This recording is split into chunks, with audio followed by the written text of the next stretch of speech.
गांव धंधोरा एक पुरस्कून जगह थी, मगर उसके बीचों बीच एक बहुत पुराना पीपल का दरख्त था जो सबको डराता था। ये दरख्त गांव के कदीम कब्रिस्तान के पास वाक़ई था। बुजुर्ग कहते थे, इस दरख्त में कोई है जो रात को जागता है और देखता है कि कौन उसे तंग करता है। कोई भी शख्स सूरज ढलने के बाद इस दरख्त के करीब नहीं जाता था। रेहान एक 13 साला लड़का था जो हाल ही में शहर से इस गांव आया था। वो बहादुर था और ऐसी बातों पर यकीन नहीं करता था। एक दिन रेहान ने अपने दोस्तों के सामने ऐलान किया, मैं आज रात पीपल के दरख्त के नीचे जाकर बैठूंगा और साबित करूंगा कि ये सब झूठ है। दोस्तों ने उसे मना किया, मगर उसने जिद कर ली। रात के 12 बजे रेहान चुपके से दरख्त के पास पहुंचा। चांदनी रात थी और सब कुछ खामोश। उसने दरख्त के नीचे एक पुरानी ईंट पर बैठकर अपनी टॉर्च ऑन की। चंद लम्हों बाद हवा रुक गई और एक ठंडी सी सांस उसके कान के करीब आई।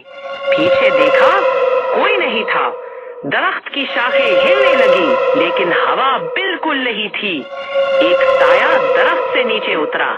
वो धुंधला सा, काले कपड़ों में मलबूस और बगैर चेहरे का था।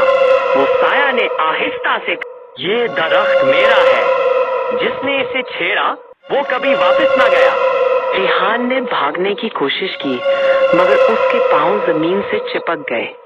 अचानक दरख्त की जड़ें हरकत करने लगी और उसके पैरों को लपेटने लगी। रेहान ने जोर से अजान देना शुरू की।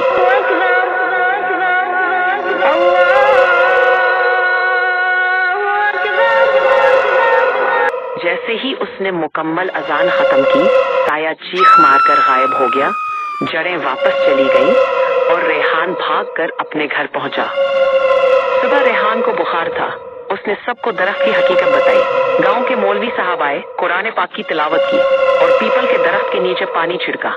कई दिनों तक वहां अजानें दी गई और आहिस्ता आहिस्ता वो दरख्त पुरसुकून हो गया।